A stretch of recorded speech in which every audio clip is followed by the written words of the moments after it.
आइए जानते हैं चैत्र मास कृष्ण पक्ष की पाप मोचनी एकादशी का महात्म्य। युधिष्ठिर ने पूछा, भगवन, फागुन शुक्ल पक्ष की आम्ल की एकादशी का महात्म्य मैंने सुना। अब चैत्र कृष्ण पक्ष की एकादशी का क्या नाम है, यह बताने की कृपा कीजिए। भगवान श्री कृष्ण बोले, राजेंद्र सुनो, मैं इस विषय में एक पाप नाशक उपाख्यान सुनाऊंगा, जिसे चक्रवर्ती नरेश मानधाता के पूछने पर महर्षि लोमश ने कहा था। मानधाता बोले, भगवन, मैं लोगों के हित की इच्छा से यह सुनना चाहता हूँ कि चैत्र मास के कृष्ण पक्ष में किस नाम की एकादशी होती है, उसकी क्या विधि है तथा उससे किस फल की प्राप्ति होती है। कृपया ये सब बातें बताइए।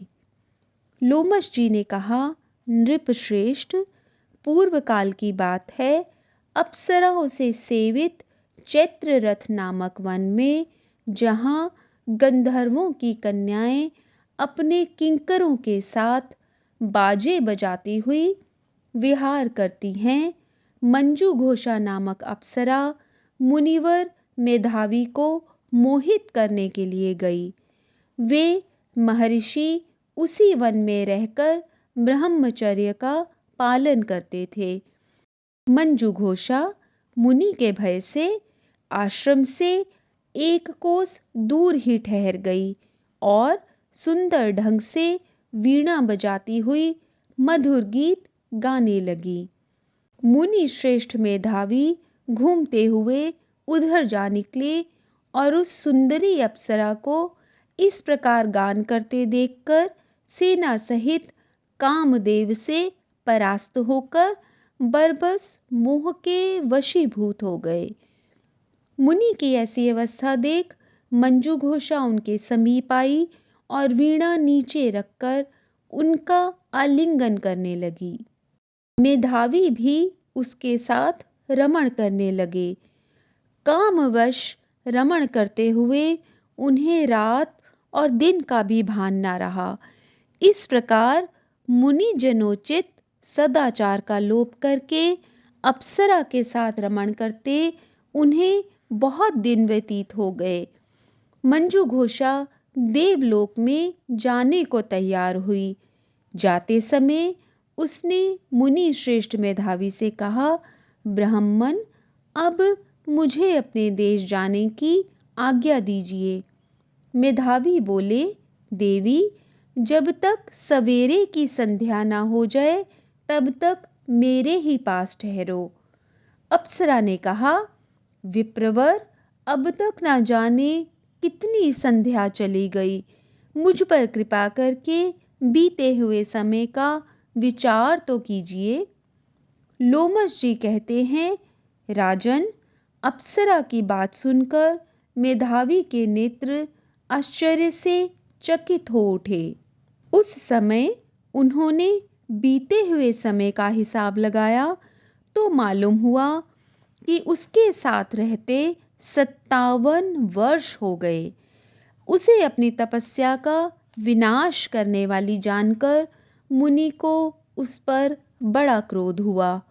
उन्होंने शाप देते हुए कहा, पापिनी, तू पिशाची हो जा। मुनि के शाप से दग्ध होकर वह विनय से नतमस्तक हो बोली, विप्रवर, मेरे शाप का उद्धार कीजिए। 7 वाक्य बोलने या 7 पद साथ साथ चलने मात्र से ही सत्पुरुषों के साथ मैत्री हो जाती है। ब्राह्मण, मैंने तो आपके साथ अनेक वर्ष व्यतीत किए हैं, अतः स्वामिन, मुझ पर कृपा कीजिए। मुनि बोले, भद्रे, मेरी बात सुनो, यह शाप से उद्धार करने वाली है। क्या करूं? तुमने मेरी बहुत बड़ी तपस्या नष्ट कर डाली है। चैत्र कृष्ण पक्ष में जो शुभ एकादशी आती है उसका नाम है पाप मोचनी। वह सब पापों का क्षय करने वाली है। सुंदरी, उसी का व्रत करने पर तुम्हारी पिशाचता दूर होगी। ऐसा कहकर मेधावी अपने पिता मुनिवर च्यवन के आश्रम पर गए। उन्हें आया देख च्यवन ने पूछा, बेटा, यह क्या किया? तुमने तो अपने पुण्य का नाश कर डाला। मेधावी बोले, पिताजी, मैंने अप्सरा के साथ रमण करने का पातक किया है।